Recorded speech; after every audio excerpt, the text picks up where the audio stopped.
Hello my dear student, আমি আবারও এসে গেছি তোমাদের সাথে একটি নতুন ভিডিও নিয়ে। আজকের প্রশ্নে বলা হয়েছে 1 factorial plus 2 factorial plus 3 factorial plus 4 factorial আর এরকম করে 20 ফ্যাক্টোরিয়াল এর ইউনিট ডিজিট বার করতে বলা হয়েছে।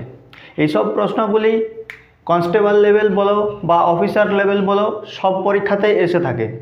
তো এরকম প্রশ্ন আমরা কিভাবে করব? আমাদেরকে সবথেকে প্রথমে ফ্যাক্টোরিয়ালের সম্পর্কে জানতে হবে। 1 ফ্যাক্টোরিয়ালের মান হচ্ছে 1। 2 ফ্যাক্টোরিয়ালের মান কত হবে? 2 ফ্যাক্টোরিয়ালের মান হবে 2 গুণিত 1 সমান 2। 3 ফ্যাক্টোরিয়ালের মান কত হবে? 3 গুণিত 2 গুণিত 1 সমান 6।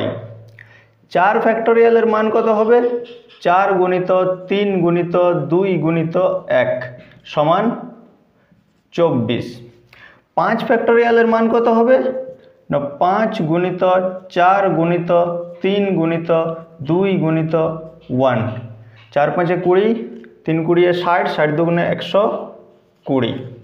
ঠিক একই রকমভাবে 6 ফ্যাক্টোরিয়ালের মান, 7 ফ্যাক্টোরিয়ালের মান এভাবে আমরা বার করব।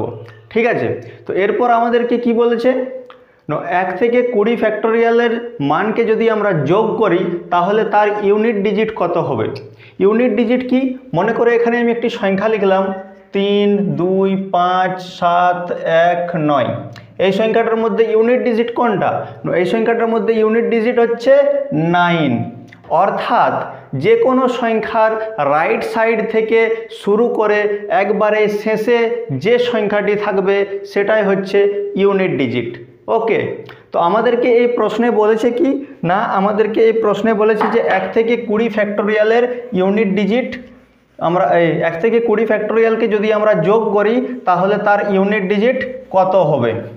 তো আমি তোমাদেরকে এখনই যেটা শিখালাম যে 1 ফ্যাক্টোরিয়ালের মান হচ্ছে 1, 2 ফ্যাক্টোরিয়ালের মান হচ্ছে 2, 3 ফ্যাক্টোরিয়ালের মান হচ্ছে 6, 4 ফ্যাক্টোরিয়ালের মান হচ্ছে 4 এবং 5 ফ্যাক্টোরিয়ালের মান হচ্ছে 120। ঠিক একই রকমভাবে 20 ফ্যাক্টোরিয়ালের মানও আমরা এভাবে বার করতে পারি। ঠিক আছে, তো আমাদেরকে দেখতে হবে যে ইউনিট ডিজিটগুলো কত কত আছে। তো 1 ফ্যাক্টোরিয়ালের ইউনিট ডিজিট 1, 2 ফ্যাক্টোরিয়ালের ইউনিট ডিজিট 2, 3 ফ্যাক্টোরিয়ালের ইউনিট ডিজিট 6, 4 ফ্যাক্টোরিয়ালের ইউনিট ডিজিট 4, 5 ফ্যাক্টোরিয়ালের ইউনিট ডিজিট 0। ঠিক একই রকমভাবে যদি আমরা 6 ফ্যাক্টোরিয়ালের বার করি মানটা তাহলে হবে 6 গুণিত 5 গুণিত 4 গুণিত 3 গুণিত 2 গুণিত 1। এখান থেকে যদি আমরা এর মানটা বার করি তাহলে কত হবে? 5 6 30, 120, 120 আর এখান থেকে হয়ে গেল 360, 360 দুগুণে হয়ে যায় 360 দুগুণে 720। এরও ইউনিট ডিজিট আমাদের 0 আসছে। ঠিক একই রকমভাবে 7-এর যখন আমরা করব তারও ইউনিট ডিজিট 0 আসবে, 8-এরও ইউনিট ডিজিট 0 আসবে। ওকে, অতএব 4 ফ্যাক্টোরিয়ালের পর থেকে যতগুলো ফ্যাক্টোরিয়ালের আমরা মান বার করব প্রত্যেকটারই ইউনিট ডিজিট 0 আসবে। তাহলে আমাদের এখানে বলা হয়েছে যে 1 থেকে 20 ফ্যাক্টোরিয়ালের যোগ করার পর ইউনিট ডিজিট কত আসবে। তো যদি আমরা 0-র সাথে 0-র যোগ করি তাহলে 0ই হবে। যদি আমরা 0-র সাথে 1কে যোগ করি তাহলে 1 হবে। 0-র সাথে 5কে যোগ করি তো 5 হবে। অতএব 0-র সাথে আমরা যাকেই যোগ করি না কেন আমাদের সেই সংখ্যাটিই হবে, 0-র কোনো ভ্যালু থাকবে না। অতএব আমাদের এখান থেকে 1 থেকে 4 এর যে ইউনিট ডিজিটগুলো আছে সেগুলো বার করে যোগ করলেই আমাদের এটা পুরোটার ইউনিট ডিজিট যোগ করা হবে, কারণ 5-এর পর থেকে যতগুলো সংখ্যা আছে প্রত্যেকটার ইউনিট ডিজিট 0 আসবে। ওকে, তাহলে আমাদের 1-এর হচ্ছে 1, 2-এর হচ্ছে 2, 3-এর হচ্ছে 6, 4-এর হচ্ছে 4 আর 5-এর হচ্ছে 0। তো এখান থেকে আমরা নিব না, শুধু এইগুলো যোগ করলেই এর অ্যান্সারটা আমরা পেয়ে যাব। তাহলে 1 প্লাস 2 প্লাস 6 প্লাস 4 সমান কত হয়? 2 আর 1-এ 3, 3 আর 4-এ 7, 7 আর 6-এ হয়ে যায় আমাদের কত? 13।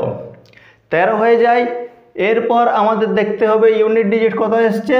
3। অতএব এই প্রশ্নটির উত্তর হবে অপশন নাম্বার সি 3। তোমরা বুঝতে পারলে কত সহজে এই অঙ্কটি করা যেতে পারে। তোমাদের বাস দুটো জিনিস ক্লিয়ার থাকতে হবে, ফ্যাক্টোরিয়াল সম্পর্কে ক্লিয়ার থাকতে হবে এবং ইউনিট ডিজিট সম্পর্কে ক্লিয়ার থাকতে হবে।